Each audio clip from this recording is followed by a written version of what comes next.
I'm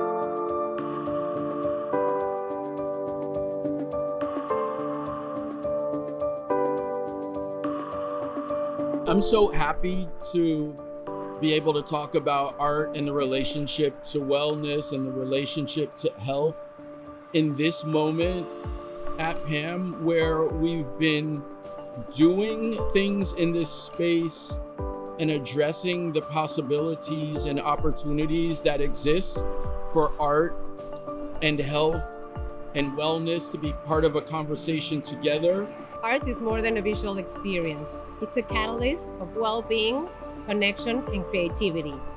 It can transform, inspire, and bring people together, strengthening communities while also adding value to the places and businesses that support it. Well-being needs to be more and more incorporated into the practice of medicine and into the practice of teaching medicine. In 2021, we launched the Arts in Medicine program at Miami Cancer Institute. It is comprised of 8 outstanding professional artists, including musicians, visual artists, and literary artists. In addition, we have 2 board-certified music therapists who provide the clinical therapeutic arts in the healthcare setting. The impact of bringing both performing arts and clinical therapeutic arts into the Miami Cancer Institute has transformed the healthcare setting in a meaningful way.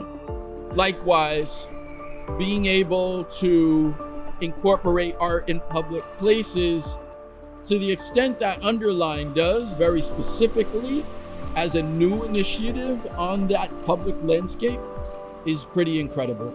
At the Underline, we see public space as more than a 10-mile linear trail. We invite visitors to walk their dogs, take a yoga class, experience nature, plant, and by integrating art, we're activating these spaces.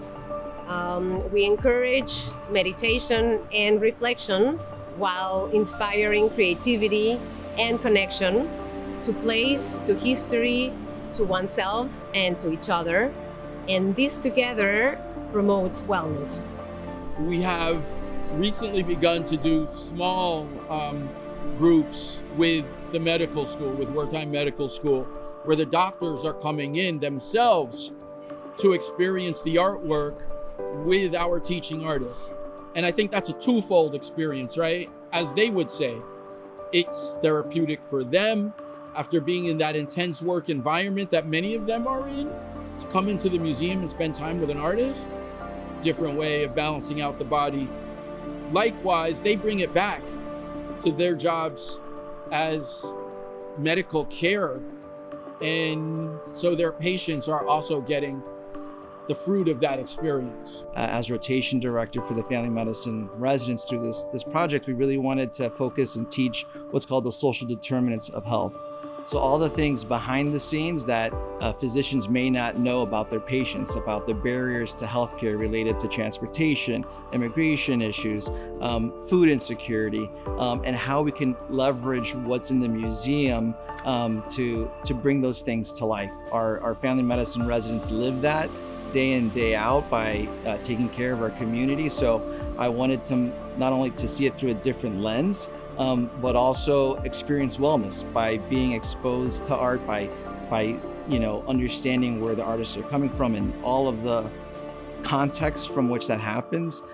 It gives a pause, a reflection for the residents to come in and enjoy the experience, and they leave the experience having learned and feeling better about themselves, which is a win-win.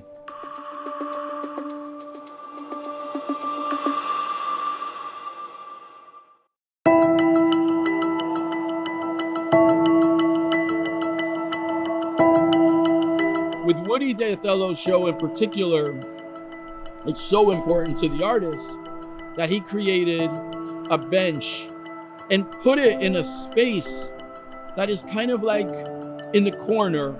And it really is about even taking a pause within the pause space.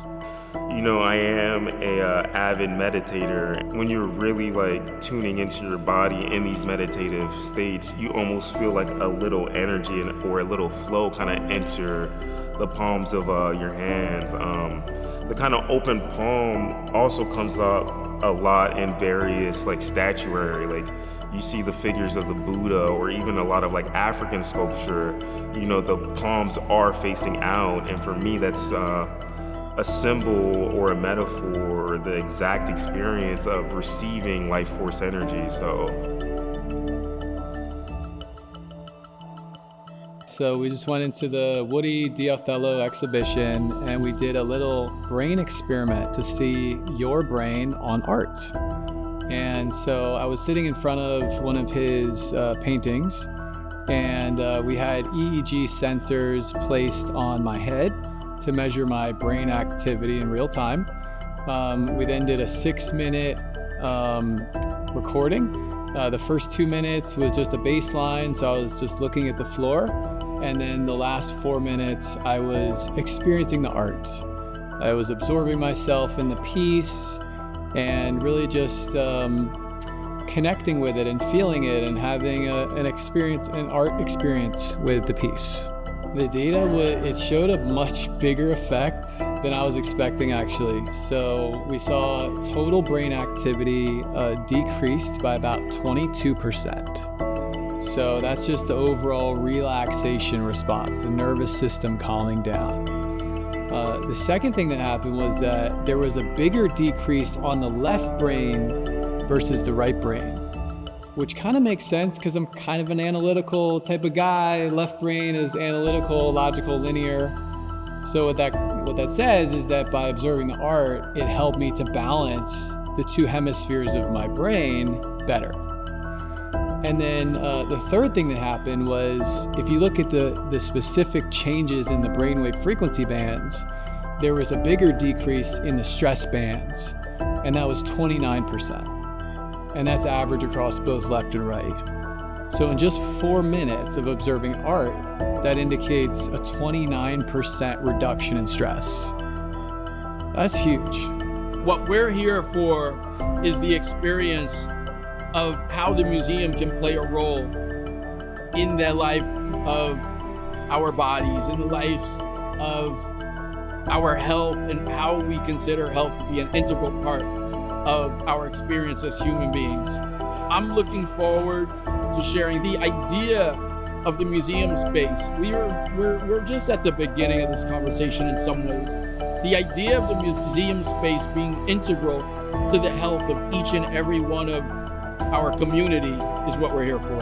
On a bigger picture, I see Miami as this emerging hub for wellness and the potential to be the wellness capital of the United States and potentially the world because of the things we love about South Florida, the weather, a healthy lifestyle. And so certainly the investment in wellness across the community can drive a lot of positive economic impact for Miami and for greater South Florida.